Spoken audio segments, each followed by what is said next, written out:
they precede him by 1,000 years almost. So, I mean, you have to recognize the stunning achievement of these people. Now, even the Jews did not do dictionaries because their teaching was in oral, in the Midrash. And so they would teach the Torah and its interpretation without these tools of study that the Arabs developed very early on. Phonetics is a 19th century science in English.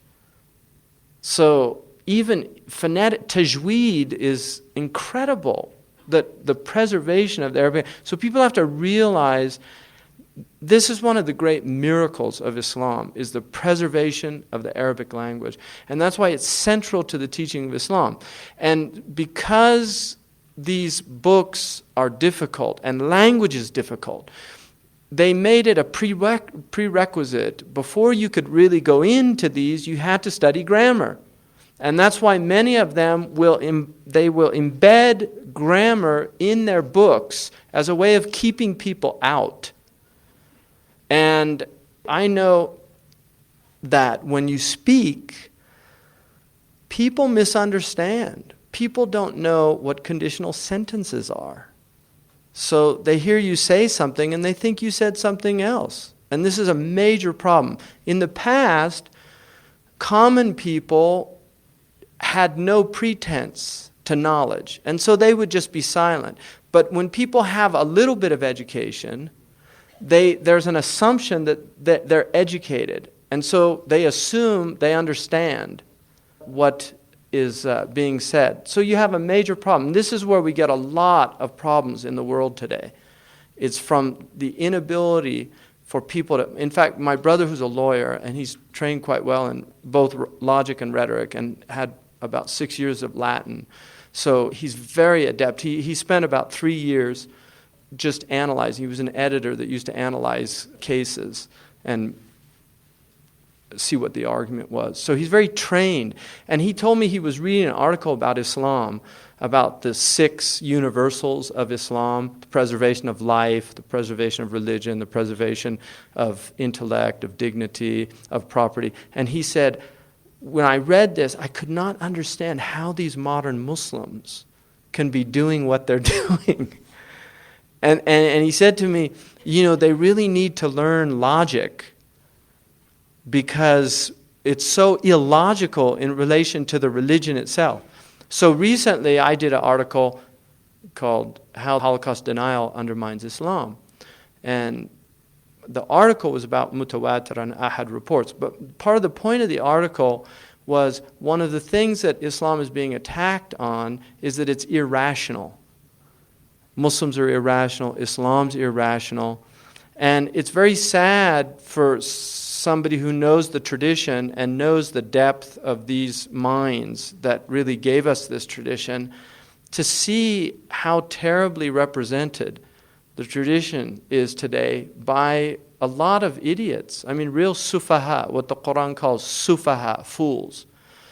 And the Safiya, according to the dictionaries, is the one who is easily put into a reactionary state. يَسْتَخِفُّهُ أَبْسَطْ شَيْءٍ. He loses his... And this is why Hassan al-Basri said, I'm amazed at anyone who can hear Allah subhanahu wa ta'ala's word, وَتَمَّتْ كَلِمَةُ رَبِّكَ الْحُسْنَى لِبَنِي إِسْرَائِيلَ بِمَا صَبَرُوا.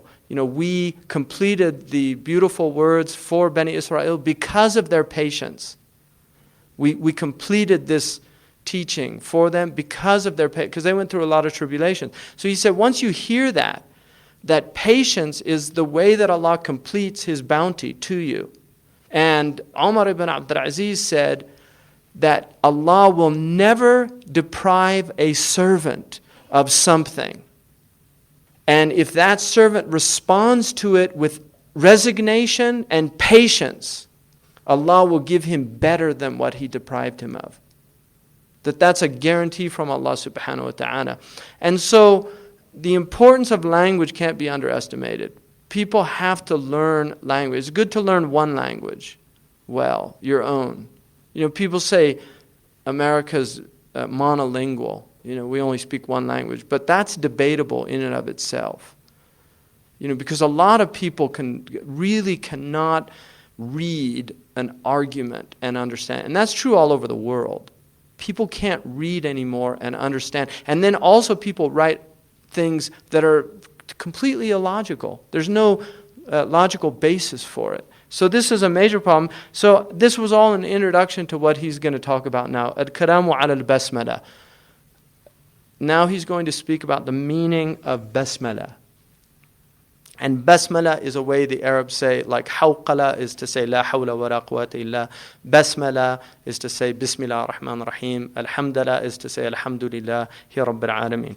So he says, Al-ba'u min Bismillahi muta'alliqatun bismin mahdhufun 'inda al-Basriyin wa taqdiru ibtida'i ka'inun Bismillah فموضعها رفع وعند الكوفيين تتعلق بفعل تقديره أبدأ بسم الله أو أتلو بسم الله فموضعها نصب وينبغي أن يقدر متأخرا لوجهين أحدهما إفادة الحصر والاختصاص والآخر تقديم بسم الله اختناء كما قدر في بسم الله مجراها ومرساها. So he says the ba in Bismillah is actually connected to a substantive, a noun that has been omitted according to the Basrans. And this is one school of grammar. It's the minority school. The dominant school is the Kufans. And he says the taqdir, the omitted, which is understood, is ibtida'i ka'inun bismillahi. My beginning is with the Bismillah. So when you say Bismillah, what you're saying is ibtida'i, my beginning is with or in the name of God. So that's what you're actually saying. When you say Bismillah, what you're saying, I'm beginning in the name of God. But you're omitting the I'm beginning. That's understood when you say that. So this is called mahdhuf muqaddar in grammar. And then he says, or according to the Kufiyun, and this is the other school of Zamakhshari, تتعلق بفعل تقديره أبدأ بسم الله أو أتلو بسم الله. It is connected to a omitted verb. And this is very important, believe it or not.